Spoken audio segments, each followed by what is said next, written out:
Neighbour, welcome back. Welcome to part 10 of James Bonwick's 1894 publication titled Irish Druids and Old Irish Religions. In this part we are going to conclude the chapter of Irish gods, in which we started in part 9, and then we continue with the next chapter on idol worship in Ireland. Now, the thing you still have to remember is that all these theories are way back in 1894 of what the learning was right up to that time, and a lot of them do seem far-fetched, and you might hear me comment every so often on that, so apologies for that. But I hope we enjoy this, because some of the theories still hold fast these days, especially on the bog artefacts that were found on base carved idols. Gramagat.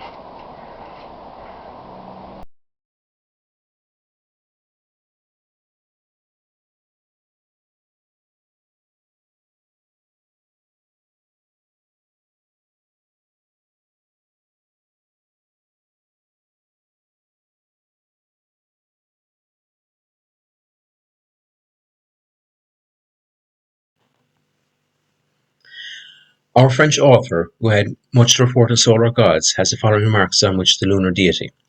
Quote, "The queen of night is the moon, which among the stars is distinguished by the crescent form, under which she usually presents herself to our notice. The god of night is distinguished from other gods by a crescent placed upon his forehead, and this crescent transformed into the horns of the calf, the bull, or the goat. Hence, in the Prometheus of Actus, Io, the horned virgin, becomes later on a heifer, hence the Athenian fable.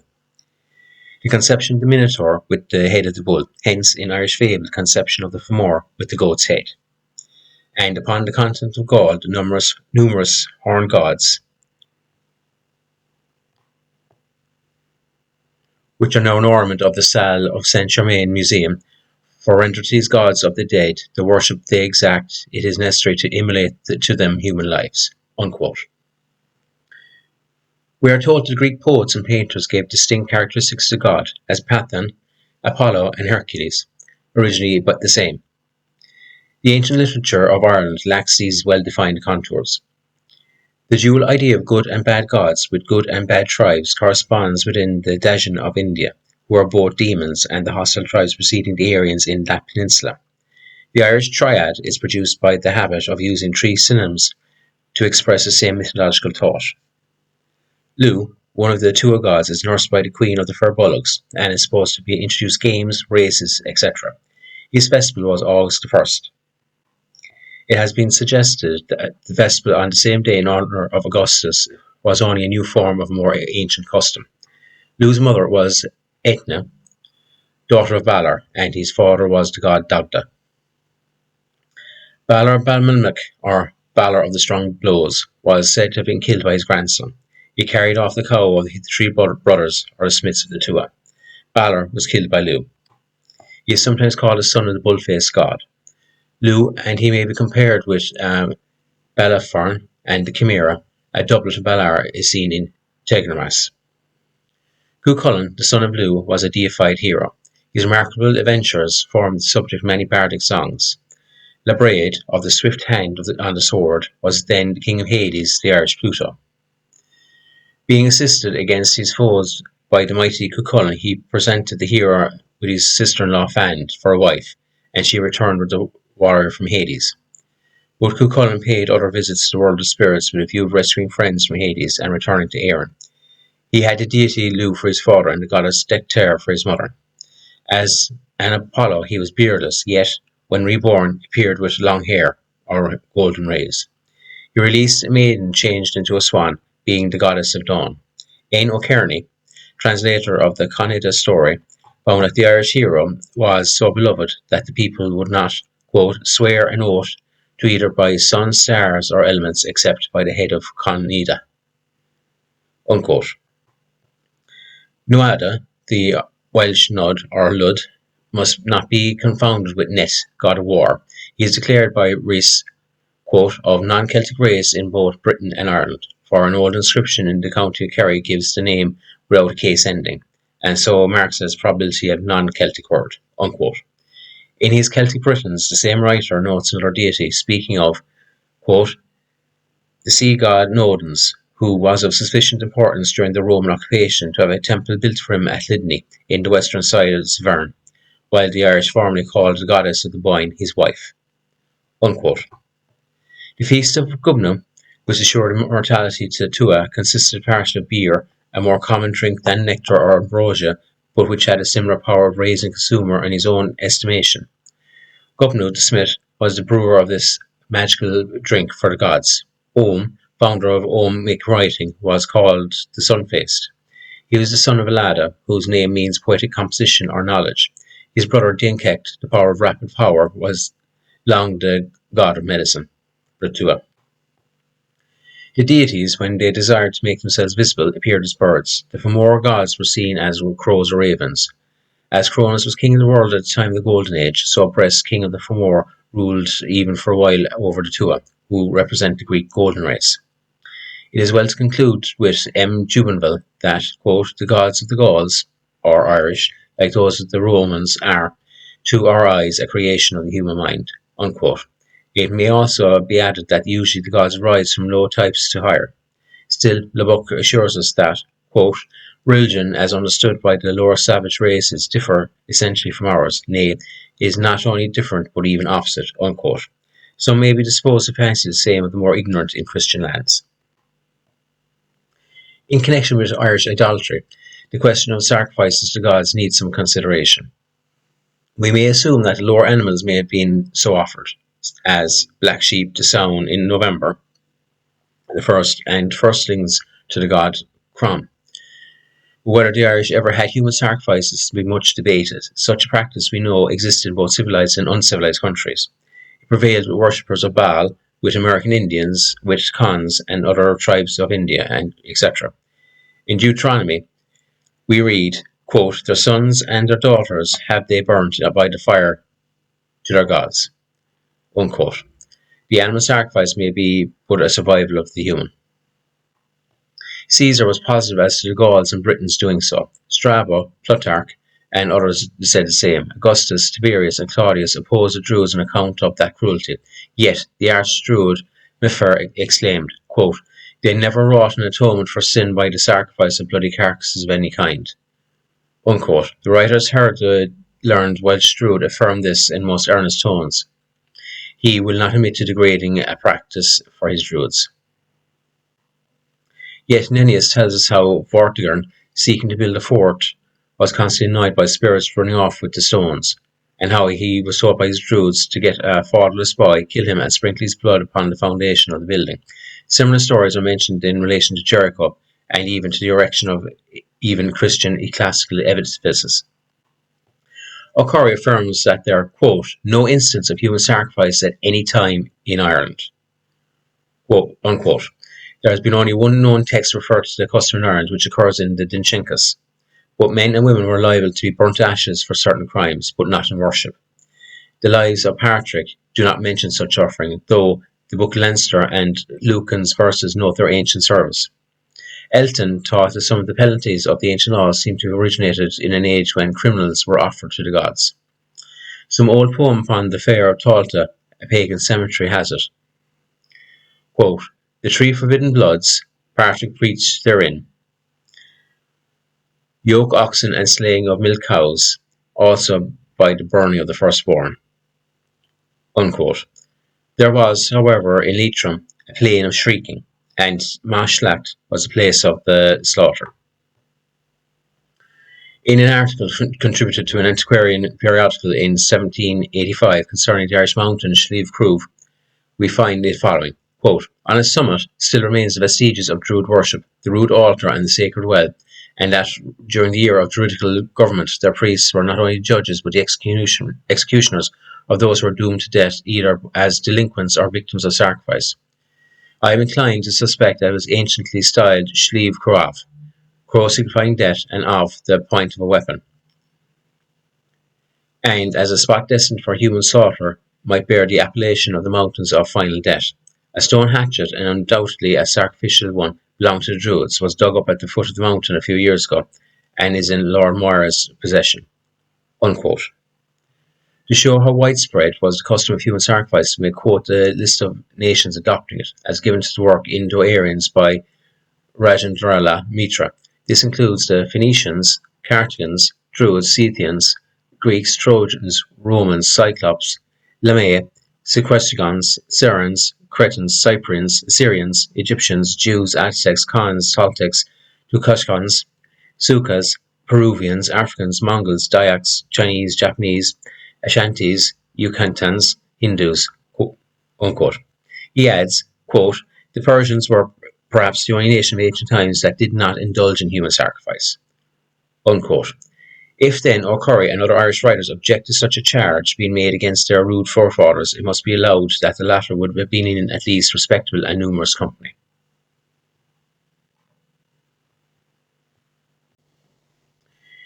The astronomical side of adultery should not be passed over. It has been maintained with much learning that all tales of gods and goddesses in all lands can be traced to ideas connected with the heavenly bodies and their several movements.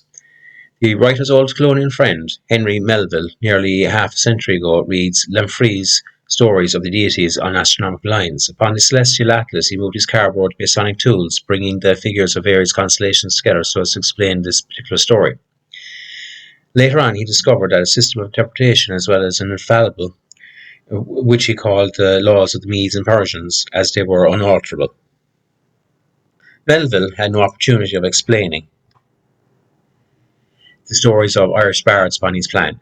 Valency, Jubenville, and the others have attempted it on other and theological lines. But if the stories should be treated at all astronomically, the interest in them would be increased as showing their derivation from the other and more enlightened lands. The great puzzle is, however, how several much different keys manage to turn the same lock. But as remarked by the Reverend George St. Clair, quote, time will make the secret things plain and patent, unquote. It may not be wrong, therefore, to trace those Irish legends to the existence of an ancient and oriental learning of a more or less astronomical character. The Irish had a notion of the week, or 7 days period, and may have come from the east, meaning the sun, the moon, and the 5 then known planets. One has supposed that the 5 are named after the Romans, and 2 of them Belgae, but the Woden day had changed to Gaden, and Thursday to Turden, and to Turnach Thunder, or the spirit of Thor or Thor. Schlegel says, quote, among the Greeks and Romans, the observation of the days of the week was introduced very late, unquote, and yet they were known long before in Babylon. The Phoenician, characterized by Sais as link between the Celtic and Hebrew, may have had the meanings of introducing the week to Ireland. The 12 signs of the zodiac were not unknown to the Irish. They were ever like the ladder, with 6 steps upward and 6 downward. Mazrat, the 12, is the Arabic mansal, a house or dwelling. The Turgenists and rabbins employed the words Tercer Mazaleh for the signs. Philo called the dodecahedron a perfect number. It is to honour the sign, says Philo, that Moses divided his nation into 12 tribes, established 12 cakes of the shrew bread, and placed 12 precious stones round the ephod of the pontiffs. On the Irish zodiac, above the figures representing the signs, the Irish letters are placed. The figure in Sagittarius was a deer's body with a man's head. That in the scales had legs but no feet. The Virgin was standing apparently on a spinning, yet being fully clothed even to shoes. Aquarius was seen in a very long body, but short, thin legs and feet. The Phoenician presence is also to be traced in Ireland by the remarkable evidence of Baal worship. Of this, the Irish language and Irish customs bear witness. Thus, we have Bala, or Fire of Baal, on the giant ring of Below, County Down, 4 miles from Belfast, 479 feet in diameter. And there is Balkist, or Baal, Lord of the Chest or Ark, Mirabel, the Finger of Bel, Beli, God of Fire, Baltina, for the summer solstice, Shulbel, Oracle of the Druids, and Bealtaine, the Balmult. 4 miles north of Cork is Bellahammadir, in the field to worship a Baal. Slieve Bultain is the hill of Bel. The Ark Bre, a covered oracle, was drawn by oxen. The old Irish name of the year was Bealtaine, or Blian, the circle of Baal. Yeah, I don't believe that one either. But that's 19th century wishful thinking. The Bell Tower of Dartmoor in the Belness of Gaul, the Bell of the Gael and Bally of India, and the Bellis Obelisk of Pomla in Orkney, the Beltane Cake of Scotland, and the Beleg Priest or Learned of Brittany. Punic Ball all has taken us outside of Ireland, but Camden declared the Cromlech in Slieve Greena, Hill of the Sun, as to Belly. As reported by J. J. Thomas, quote, the Irish expression Bal Ma Art may well be prosperous to thee, or Balia it, the good God Baal to you, were deemed complimentary addresses to a stranger along the sequestered banks of the shore in the south of Ireland about 22 years ago. Unquote. There can be no doubt about this Baal worship being connected with phallicism. Devotion to generative powers proceeded perhaps to the sun as the main cause of production in nature, but the Baal development appeared later on in so-called March civilization, and the increased fondness for rituals generally taken for evidence of refinement. This phallic exponent has been conspicuous in the Baal Farga or bud of the island of Muir off the coast of Sligo, represented in a similar to the Mabadi of Elephanta in India, where the Arga was a special object of worship, which is seen by the writer in Bombay as still an object of religious devotion. There was on the Irish island a wall of unmarked stones, some 10 feet high, and a rude circular form having low entrance. The bud or linga was surrounded by a parapet wall. In Ishmura, an islet about 3 miles from the Sligo coast has always been held sacred, in that the area of this Balfara, or Ara, of rough stonework is 180 feet by 100 in its oval shape. To preserve its devotional character, 3 Roman Catholic chapels have been erected on the isle. The holy ground is used as a cemetery, but the males are buried apart from the females. For some reason, a wooden image of St. Mollis is placed there for the regard of worshippers. As is well known, the snake has been associated with amatory settlements in nearly all countries and has for thousands of years been a favourite form of ornament with women. Now opposite in this island, once given up to sexual worship, its limestone coast has been worn into shapes almost tortuous or serpentine. Tradition asserts that this is the spot where Patrick cast the snakes of Ireland into the sea. That is to say, in other words, that Christianity extirpated the libidinous deities.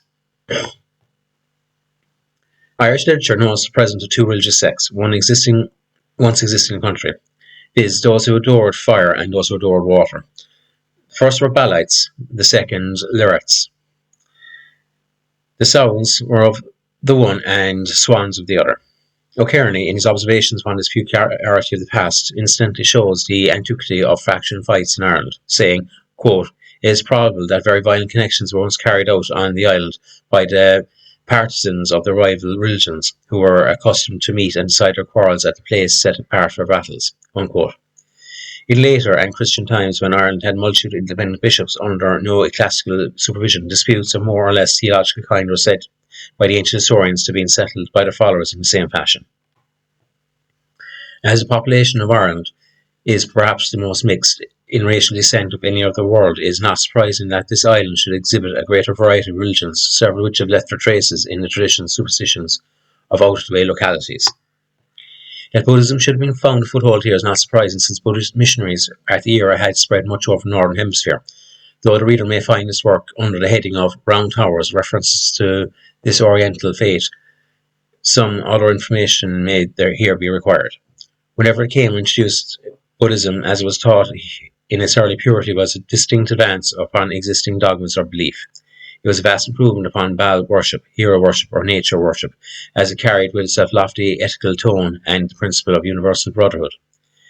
Though there is linguistic as well as other evidence of its presence in Ireland, it may be doubted if the labours of the foreign missionaries had much acceptance with the rude islanders. Knoxweave, Boots Hill, is in Tyrone, a goddess of the Tua called Ba or Bav. The Red was chief of the Delawns. Buddhist symbols are found upon stones in Ireland. There are hills of Ba in Mayo and Roscommon. Fergus Ba or Bod was a prince of Brea. He was a Fergus of the fire of Ba. Bu or Fia was the sacred tree. Valency, the fanciful Irish philologist, was a believer in the story of Buddhist visitations. He found that in Irish and Sanskrit was wise, and that Diate was Thursday, and the day between the fasts, Wednesday and Friday. Wednesday being a sacred day in honour of Buddha in India, showing that the observed Buddha day after Christianity was reduced.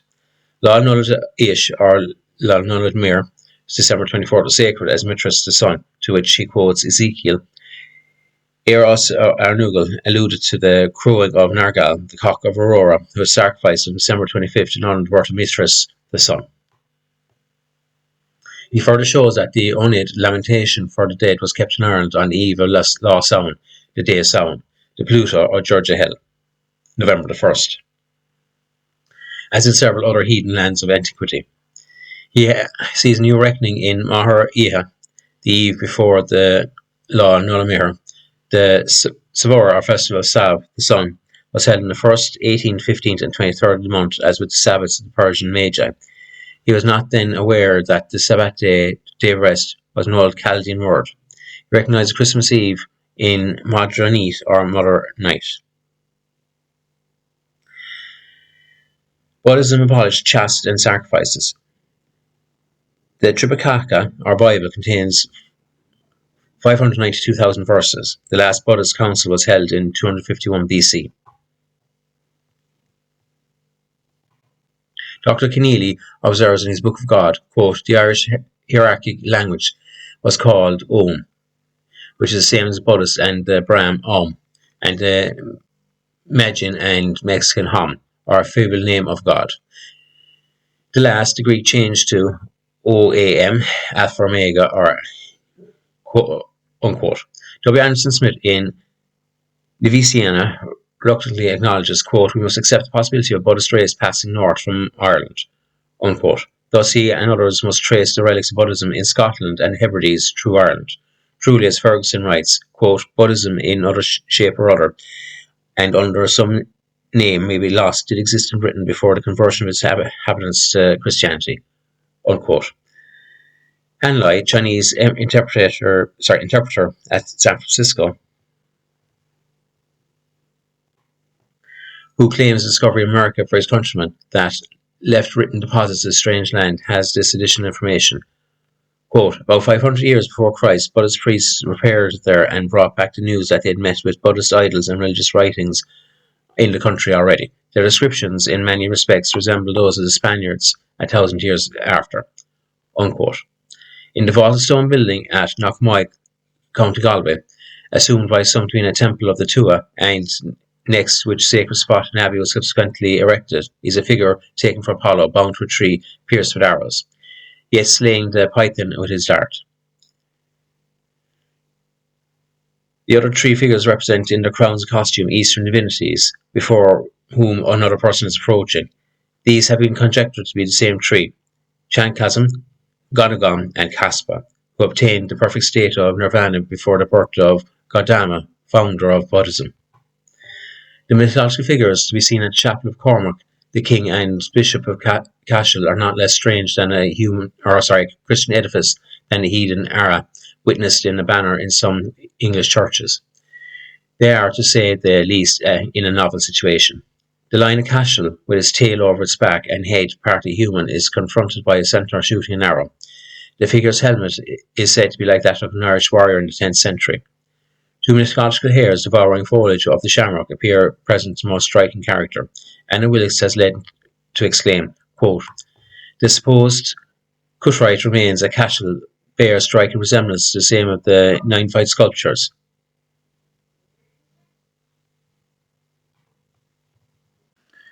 The mythological figures to be seen at the Chapel of Cormac, the king and bishop of Cashel, are not less strange than a Christian edifice than the heathen Ara, witnessed on a banner in some English churches. They are, to say the least, in a novel situation. The lion of Cashel, with its tail over its back and a head partly human, is confronted by a centaur shooting an arrow. The figure's helmet is said to be like that of an Irish warrior in the 10th century. The two mythological hares devouring the foliage of the shamrock appearance represent a more striking character. Anna Wilkes was led to exclaim, quote, the supposed Cuthite remains at Cashel bear striking resemblance to some of the Ninevite sculptures, Nergal or Nimrod, the winged lion, as exhibited in the British Museum, is a remarkable imitation of the winged lion of Cashel. Were these and similar sculptures survivals of older faiths in the mind of the artist? They were not fancies of their own, but they reflect the past phases of heathenism. Superstitions ever indicate former beliefs. It is not a little surprising to notice in the ancient writings of Irish churchmen a few references to the idolatrous practices of their countrymen. In the catalogues of the Dublin Museum of the Irish Academy, one finds expression in the same wonder of the words, quote, "The ecclesiastical chroniclers of the period, in their zeal of the establishment of Christianity, would appear to have altogether ignored the subject of pagan worship." Unquote. It is this silence which has led to many persons to doubt the idolatrous customs of the early Irish, or to be very sceptical to the nature of the gods they worshipped. The Akkadian religion of Assyria throws some light upon Irish faiths. Major Condor, referring to inscriptions of Tallaght, thought they proved, quote, "the piety of those ancient Akkadian rulers, and showing the deities adored represented the sun and the moon, the dawn and sunset, and the spirits of the mountains, the sea, the earth, and of hell." Unquote. Elsewhere he says, quote, "As regards the deities adored, they evidently include heaven, hell, the ocean, the sun and moon, the dawn and sunset." Unquote. This was in Ur of the Chaldees, but long before Abraham's time. The Major was struck with another inscription. Quote, "I have made the pyramid temple to the Lord of the heavenly region. To Tammuz, Lord of the land of darkness, I built a pyramid temple." Quote. He further adds, quote, "The Akkadians and Babylonians believed in pairs of deities inhabiting the various kingdoms of the gods." Unquote. Others have detected the same duality in the divinities of Ireland. The Druidical three rods, or rays of light, have been compared to a Phoenician trinity, the three sons of Il, and called Elohim. Morian contends that Jehovah is represented in Druidism by the letters IAO. It is curious to note that the remains of a very ancient building in the Hebridean Harris Island, known as the Temple of Anat, and a similar one in the sky, afterwards becoming the Church of the Trinidad or Trinity. We are reminded that the Tanat or Tanath of the Phoenicians, the Antaeus of the Lydians, the Aphrodite Tannis of the Babylonians. How such mysteries go to the Hebrides need not surprise us. Two races left their descendants in these islands, the Norwegian and the Irish. The latter spread over the islets and coastline of western Scotland and carried thither the population creed of the migration era. Sir W. Jones considered, quote, "the whole crowd of gods and goddesses meant the powers of nature." Unquote.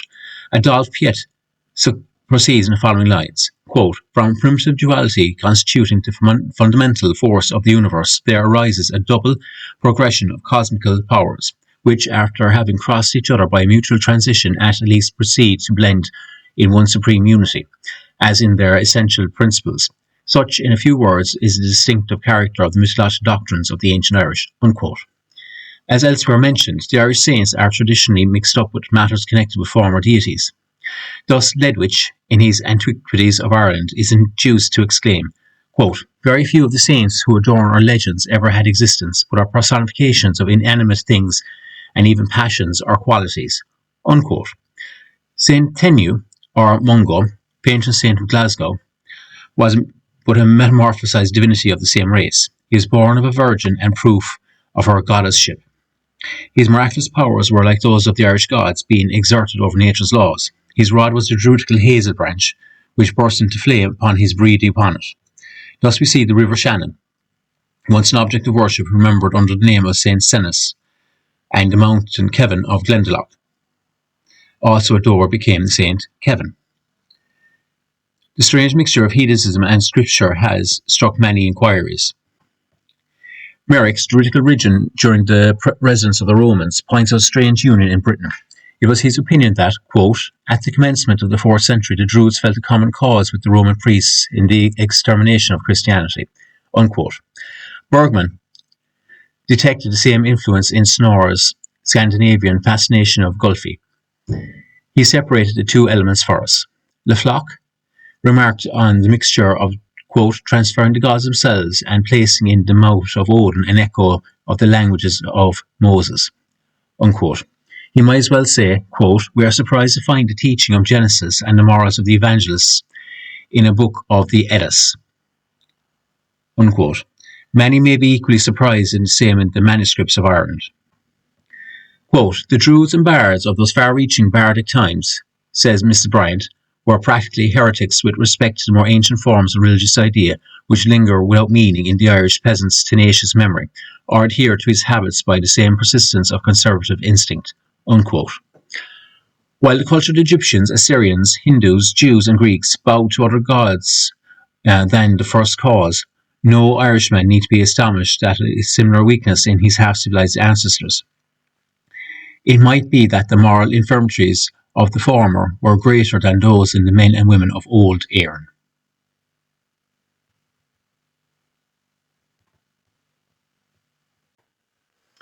Idol worship. Some Irish writers, from a spirit of patriotism, have expressed the opinion that, though English, French, and German, etc., may have bowed before idols, their countrymen have never been subject to that error. While professing a derivation from Spain, they have ignored the fact that the Iberian idolatry was well known.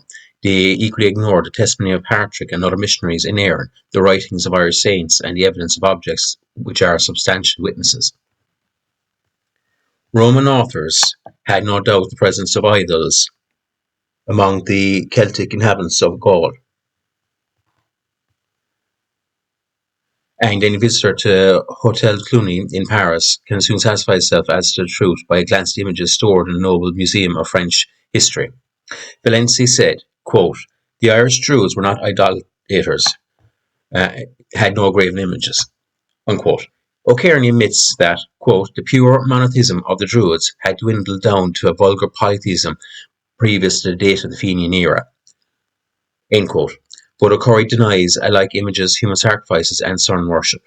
Arthur Clive could write, quote, there is an abundant reason to suppose that there were no idols in use amongst the ancient Irish, no carved representations of the gods, unquote.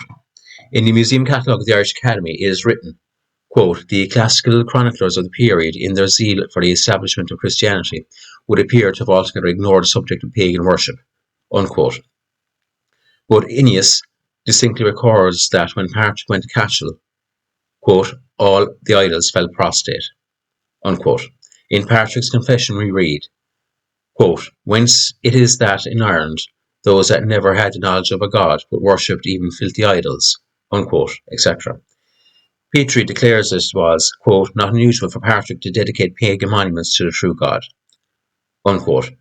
In the Fiachim it said, quote, there is a darkness over Éireann, they adore things of fairy, unquote. The tripartite life speaks of this adoration. The confession then says the adorers, quote, shall unhappily fall into eternal punishment, unquote. Dr. E.B. Taylor says, quote, the idol answers to the savage in one province of thought, in the same purpose that it's an analogue the doll does to the child. It enables him to give a definite existence and a personality to the vague ideas of higher beings, end quote. Elsewhere, he declares that the idols belong to a period of transition and growth. It was not possible, while the Celts and Iberians in Great Britain and Gaul should have idols, the same races in Éireann should be without them. Gaul had Hisius, Belenus, and other deities in images. Min, the Bayou god, had horns. Caesar called the chief Gaulish divinity by the name of Mars, whose shrine was in the Isle of Paris. Another described as Mercury stood on the summit of Pédon. Cernus was representing a bag of acorns. Belenus was declared by Mount Faucon to be the same as British island idol.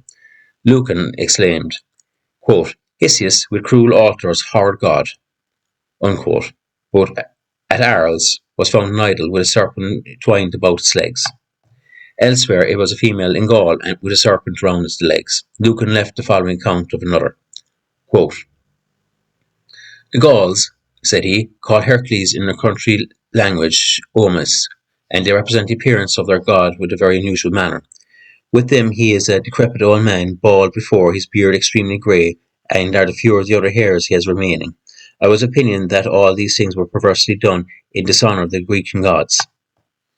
This old Heracles draws after him a vast multitude of men, all tied by their ears. The cords by which he does this are small fine chains, artificially made of gold and electrum, like the most beautiful bracelets. And though the men are drawn by such slender bonds, yet none of them thinks of breaking loose, when they might easily do it. The painter depicts the extreme ends of the chains made a hole in the god's tongue, who looks smiling towards those he leads. Unquote. The foreigner turned for explanation to a Gaul, who said, quote, "We Gauls do not suppose, as you Greeks, that Mercury is a speech or language, but we attribute it to Hercules, because he is far superior in strength." Unquote. They thought Heracles, as speech, would draw men after him, with their ears tied to his tongue. As to Wales, though some patriotic Welsh will not allow that the people were ever so degraded, there were idols like that of Dyfal Garden in St. Asaph. From a report in the Welsh in 1538, we learn that they, quote, "come daily a pilgrimage unto him, some with kine, others with oxen or horses, and the rest with money." Unquote. The old writer shows the respect paid to his idolatrous survivor, remarking, quote, "a common saying amongst them, that whoever will offer anything to the said image of Dyfal Garden, he will have power to fetch him or them so offered of hell they will be are damned." Unquote. Scotland too had its idols. In a letter from Mr. Donald Clark to the author several years ago, that gentleman added, quote, "since above is written an image of female has been dug up from a moss in North Lochaber of black oak in good preservation and about 5 feet long, which goes far to show that they had deity houses with images in North Britain also." Unquote. Yet as a linguist he declared, quote, "there is nothing in their language to show that they worship these images, only venerating them." Unquote. Apologists of other nations might say as much of their own ancestors' veneration of images. King Lear, contemporary with Patrick, was the worshipper of Crom described as a pillar of stone. The tripartite life of the saint called a crooked stone of adoration. As Mashlacht meant fields of slaughter, many supposed sacrifices were offered to the idol. The patron saint made war against Crom. An old writer in 1695 said, quote, "no sooner did he than eculate his pure hands in prayer for the subversion of the idol, and had after a threatening manner lifted up the rod of Jesus against it, but it fell down on the left side, and all the gold and silver dissolved into dust, and the little gods were swallowed up by the earth, hewn by to their necks." Unquote. In the Four Masters, this version, quote, "Crom Crook stood near a river called Gahard, and Partick erected a church near Dumnockmore." And he added, "according to the enchantness, this was the principal idol of the colonies that settled in Ireland, from the earliest period to time of Patrick, and they were wont to offer to it the firstling of animals and other offerings." Unquote. An Ogham inscription tells that, quote, "in it Crook was, and 12 idols of stone around him, and himself of gold." Unquote. Another testimony is that it after much gold and silver and 12 brass idols around it, as in reference to the zodiac. We are informed that, when struck by Patrick with his staff with Jesus, the image fell to the west, with the impression of the rod on his side, and the 12 stone gods sinking into the ground. When the saint called aloud for the devil to come forth from the image, an ugly black fellow appeared, upon which the saint threw himself in anger. In the struggle he lost a button from his coat, though found afterwards in the heat nothing could grow on the spot ever after. Holland in 1728 had this account, quote, "the chiefest in all Ireland was Crom Crook, which stood in the midst of a circle of 12 obelisks on a hill in Breffin, a district in the county of Cavan, formerly belonging to Leitrim. It was all over covered with gold and silver, and the lesser figures in the 12 stones about it being only of brass, which metals both of the stones and the statues they bore became everywhere the prey of the Christian priests upon the conversion of that kingdom." The legendary writers of Patrick's life tell many things not less ridiculous than incredible, but the destruction of the temple of Moxfleet, or the field of adoration, in Breffin, where the stumps of the circular obelisks are yet to be seen. Quote, "the Bishop's See of Clore has its name in one of these stones, all covered with gold," Clore signifying golden stone, "on which stood Kermid Kishlacht, the chief idol of Ulster. The stone is still in being." Quote, he continued, quote, "Kermid Kishlacht was not only Mercury of rude stone, since the Mercury of the Greeks was not portrayed antiquely in the shape of a youth, but with wings in his heels and caducus in his hand, but without hands or feet, being a square stone, says Frontinus, as I say, without any sculpture." Unquote. Valency maintained the same, observing, Quote, the ancient records varna assert that the Irish pagans worshipped no images. The rough unhewn stone capped with gold and silver representing the sun and moon, and round these were 12 others showing the number of the signs of the zodiac. Unquote. Iridian had a similar view of the Sun Temple of Imaza near Tyre. Quote, there is no image among the Greeks and the Romans to represent the god, but exceeding large stone, round at the bottom and terminating in a point in clinical form and black colour. Unquote. An old manuscript says, quote, Mashlecht was so called from an idol of the Irish named Crom Cruach, a stone capped with gold, but which stood 12 other rough stones. Unquote. It is curious that the last Sunday in the summer was known as Crom Downach, or Sunday of Black Crom. It was afterwards changed to Patrick's Sunday. O'Byrne Crone thinks it absurd to suppose that the golden idol of Mashlecht was only a stone pillar, but, quote, that the most ancient Irish idols, however, were of wood and stone most probable, and some of these ancient idols would have continued through pure veneration, even after the introduction of metallurgy, is also not improbable. Unquote. In Richardson's Folly of Pilgrimage is the record of a wooden image, carved and painted like an old woman, kept in the house of the time of the old Herbies in Ballyforney, County Cork. The sick sent for it by means of cure, and sometimes sheep were offered to it with particular ceremonies. The Gentleman's Magazine for 1742 notes 2 silver images were found under the ruins of an old tower. They were described as being 3 inches high in armour with an Syrian helmet and neck covering. Hindu-like images of brass have been several times dug up. They appear in oriental garb and for a short petticoat or kilt, with the fingers touching a forked beard. One which now in Dublin Museum is taken from beneath the root of a large tree in Roscommon. In that instance, the arms are crossed. The height of this brazen idol was 5 inches. It had once been gilt. A metal idol weighing 24 pounds and 15 inches high was recovered in the soil of Clonmel near the spot where another was seen, with a similar expression of face and a hand holding something round. A letter written to Cornwall by the Reverend Mr. Armstrong about 1750 has a story of an image found 60 years previously in the bog of Cullen, Tipperary. It was a large wooden image. Mentions is made that little pins or pegs were stuck in different parts of it, and that Mr. Damer imagined that little god plates found there were 4 inches by 3 each, one of which I saw with him were suspended from all these pegs in different parts of that image. Subsequently, the god was converted into a gatepost and lost sight then afterwards. A bronze one from Clonmacnoise had wave pattern in Eastern kilt and sleeves, with a conical headdress ornamented with figures, a waving beard, and long prominent nose. A phallic image of Fro or fresco, like the Priapus guardian of Brussels, was useful for driving disease from the Irish cattle.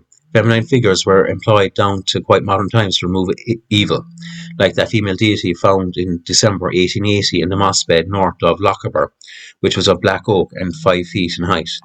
King Cormac is mentioned as refusing to worship the golden calf set up by the Druids, as however he met his death shortly after through a salmon bone sticking in for his throat. The priest concluded that he suffered through the vengeance of the god Crom Cruach. Later bards made him declare, quote, I will offer no adoration to any stock or image shaped in my own mechanic. It is more rational to offer adoration to the mechanic himself. Unquote. In the Lays of the Western Gael, we have the bardic story of King Cormac, who lived 300 years before Patrick, refusing burial after the heathen custom. Quote, for all the kings who lie in Bro, put in trust in gods of wood and stone, and 'twas at Ross at first I knew one unseen who's God alone. His glory lightens from the east, his meshes soon shall reach our shore, an idle god and cursing priest shall plague us from my Schlecht no more. Unquote. The winged lion of Cashel may remind scholars of the like-looking creature of the Syrian Nergal. The tail, which has a phallic termination, was curled round the hind leg and over the back. The hair is composed of curved lines. The animal was apparently to be attacked by a centaur with a Norman helmet. These perhaps were not idols, but figures with a Freemasonic meaning by some mythic architect of the Middle Ages. Very different were the petticoated images as to the brass one of Roscommon, resembling those still to be observed in India and recognised among the figures in pre-Christian crosses in Ireland.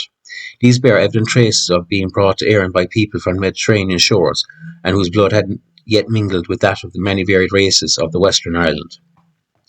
The old Tua vaulted stone temple at Knockmoy in Galway, which was afterwards turned into an abbey, had a remarkable figure like Apollo bound to a tree pierced by arrows, yet slaying the python by a shaft.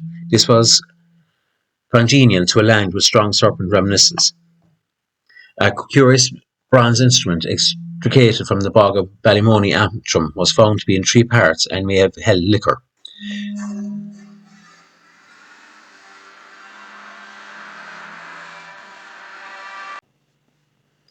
A curious bronze instrument extricated from the bog of Ballymoney Antrim was found to be of 3 parts and may have once held liquor. The figure is about as suggestive of ancient idolatry. 4 birds were attached to it by pins passing through the tube with rings outside. These may have been 2 swans of Apollo and the 2 bulbul of Iran. As Aristotle speaks of the brass appendage of Dodona, through which the oracles were announced, some regard this remarkable Irish ornament as pertaining to that ancient heathen superstition. But by far the most remarkable idol known to the author that was shown to Cashel many years ago, but which may have been since discreetly hidden away. The guardian of the ruins, who was somewhat excited by the national drink, perceiving an extra inquisitiveness on the part of his visitor, who had been entranced by a splendid illustration of serpent worship, loudly exclaimed, quote, "I will show you something," unquote. He soon returned with a stone image, some about 2 feet high, bearing the rough lineaments of a female, but with the legs being serpents crossed. Epiphanes vehemently attacked an agnostic idol of his day, saying, quote, "Yea, even his legs are an imitation of the serpent, through which the evil one spoke and deceived Eve," unquote. General Pownall, last century, traced Irish idols to Carthaginian intercourse. Quote, "Rather," said he, "than to the Celtic Druidic theology of the more ancient Irish. For though their symbol idols are said to be covered with gold and silver, yet they were but unhewn stones and not images containing any organised form," unquote.